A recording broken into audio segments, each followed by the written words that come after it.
En tiempos antiguos, cuando la ignorancia y el miedo gobernaban los corazones de la gente, existía en el remoto pueblo de Sanabad una mujer rural de sabiduría singular. La llamaban Eulalia.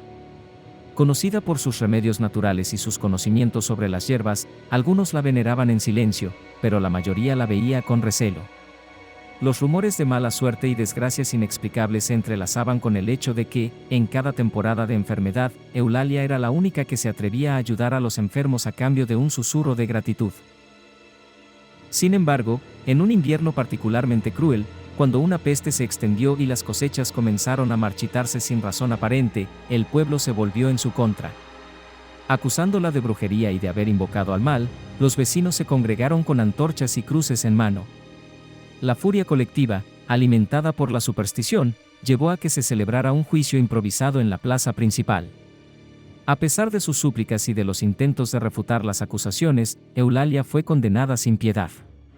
Aquella noche, bajo un cielo encapotado y entre el retumbar del trueno, la llevaron al claro del bosque y, en un acto macabro, la ejecutaron. Antes de que la hoguera consumiera su vida, sus ojos, fijos en la muchedumbre, brillaron con una mezcla de dolor y una promesa silenciosa: jamás olvidarán mi nombre. Con el pasar de los años, Sanabad intentó olvidar aquel episodio, pero la culpa y el temor se asentaron en sus rincones. Las calles, antaño bulliciosas, se llenaron de un silencio opresivo durante las noches invernales. Algunos decían que en la brisa nocturna se oían lamentos, como si la misma tierra llorara la injusticia cometida. Los ancianos del pueblo murmuraban que la condena de Eulalia había marcado un pacto de venganza que, tarde o temprano, regresaría con furia. Durante muchos inviernos, fenómenos inexplicables comenzaron a suceder: sombras que se desvanecían en la penumbra, luces parpadeando en las huellas de quien ya no caminaba, y un aroma a hierbas y tierra mojada que llegaba a las casas de los vecinos. Al principio, estos sucesos se atribuyeron a simples coincidencias o a remordimientos del pasado, pero la naturaleza de los acontecimientos presagiaba algo más. Una fría noche de luna nueva, cuando el viento parecía murmurar secretos olvidados, el ambiente de Sanabad se volvió irremediablemente inquietante. Las ventanas se estremecían ante el empuje de ráfagas heladas, y una extraña niebla comenzó a cubrir los callejones. Fue en esa misma noche que, al filo del sueño, los habitantes despertaron con la sensación de no estar solos. Unos pocos vieron, fugazmente, la figura de una mujer vestida con harapos antiguos y cabellos desordenados, emergiendo de entre las sombras de la plaza central. Su semblante, demacrado y lleno de amargura, parecía encarnar el dolor de años de injusticia. Poco después, se corrió la voz en susurros entre puertas cerradas: la bruja, condenada injustamente, había regresado para vengarse de aquellos que la habían desterrado a la muerte. Las campanas de la iglesia, usualmente usadas para llamar a la oración, comenzaron a repicar de forma descompasada, marcando el inicio de una noche de terror sin precedentes. Esa noche, en distintos rincones del pueblo, la tragedia se desveló con una violencia escalofriante.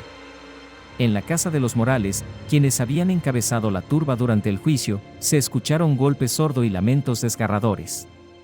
Las puertas se abrieron de par en par sin que nadie las tocara, y en la penumbra se vislumbraban figuras que deslizaban dedos huesudos por las paredes. Una de las hijas, al mirar por la ventana, vio a Eulalia, con sus ojos llameantes y la boca esbozando la palabra venganza. En un instante, la imagen se desvaneció, dejándola temblando sin poder comprender si aquel espectro era real o fruto de su delirio. En otras casas, se relató la aparición de una figura encorvada que recorría los pasillos, dejando tras de sí un rastro de hierbas marchitas y un hedor a tierra húmeda. Algunos vecinos afirmaron escuchar su voz, un susurro profundo y gélido: por cada insulto, por cada injusticia, mi furia los alcanzará. Los muros parecían sangrar sombras, y en uno de los callejones se vio como la niebla se retorcía formando figuras que imitaban gestos de agonía. Mientras la noche avanzaba, los actos de venganza se sucedían de forma implacable. Una por una, las familias que habían participado en el ritual vengativo comenzaron a enfrentar terribles desgracias. Agricultores vieron sus campos marchitarse en cuestión de horas, los animales se desmayaron sin causa alguna, y una sensación de fatalidad se apoderó del pueblo. Los sobrevivientes, acosados por la culpa y el pánico, se replegaban a templos y casas fortificadas, buscando, en vano, refugio ante el inexorable regreso del pasado. En medio del terror, un grupo de ancianos decidió reunirse en la iglesia antigua del pueblo. Con rostros que reflejaban años de arrepentimiento, intentaron encontrar una forma de aplacar la furia de la bruja. El párroco, de voz temblorosa, recitó oraciones y leyó pasajes que hablaban de redención y del perdón de los pecados. Sin embargo, cada palabra parecía extender la sombra de la condena. Afuera, el retumbar de la tormenta acompañaba cada súplica, como si la naturaleza respondiera a la petición desesperada. Durante la reunión, surgieron relatos fragmentados, confesiones de vecinos que recordaban los gritos de pánico durante el juicio, testimonios de quienes, en la incertidumbre de la noche, habían visto a Eulalia en cada reflejo, en cada espejo empañado. La atmósfera se tornó tan opresiva que hasta las velas parpadeaban como queriendo huir del destino. La lección era clara, la injusticia había echado raíces profundas y, ahora, el pueblo debía enfrentar las consecuencias de sus acciones. Cuando el amanecer amenazaba con disipar la tormenta, la plaza del pueblo se convirtió en el escenario de la confrontación final. Algunos valientes, desesperados por poner fin al terror, se aventuraron a salir de sus refugios. Allí, bajo un cielo encapotado y entre restos de la niebla, Eulalia apareció una vez más, imponente y furiosa. Esta vez, no se limitó a susurrar sed de venganza, levantó los brazos y, con un gesto certero, desató un vendaval de oscuridad que arrancó los últimos suspiros de la noche. Los gritos se mezclaron con el retumbar de la lluvia y el chasquido de las ramas. La bruja señaló a los líderes del pueblo, aquellos que habían sido más crueles en su condena, y uno a uno, perdieron su aliento bajo el ineludible y gélido poder de su ira. Cada golpe, cada mirada penetrante, parecía arrastrar consigo décadas de injusticia. Los sobrevivientes, paralizados por el horror, comprendieron en ese instante que la venganza de Eulalia no era un mero acto de fantasía, sino la manifestación tangible de un trato roto entre la justicia y el olvido. Así, con cada gota de sangre derramada y cada lamento ahogado, se cerraba el ciclo de un crimen que había marcado la historia del pueblo. Eulalia, en su forma etérea, extendió sus últimas palabras, resonando en el viento como un eco eterno: que el recuerdo de mi dolor sea la semilla para nunca más condenar sin piedad. Con el paso de los días y los meses, Sanabad se transformó en un lugar de ruinas y susurros. Los edificios, marcados por el paso del tiempo, aún conservaban la cicatriz de aquella noche maldita. Los pocos sobrevivientes vivían en un constante estado de arrepentimiento, sabiendo que la justicia divina había sido ejecutada con una fuerza implacable.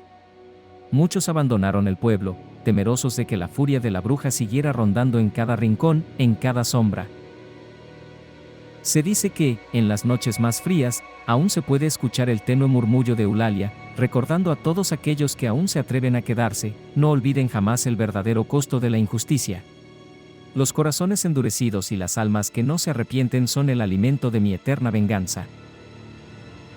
La leyenda se convirtió en un recordatorio perenne de que, en ocasiones, quienes juzgan sin compasión y condenan sin pruebas, liberan fuerzas que trascienden la vida y la muerte. El pueblo, sumido en el olvido y la culpa, aprendió a respetar el silencio de la noche, a temer no solo a los vivos, sino a los espectros de un pasado maldito. Hoy, cuando el viento sopla a través de los viejos callejones de Sanabad, se cuenta que si te detienes y escuchas con atención, esos susurros nocturnos te relatarán la historia de Eulalia y la lección que dejó. La verdadera maldición no reside en la figura de un ser maligno, sino en el implacable eco del remordimiento y la injusticia cometida contra la inocencia.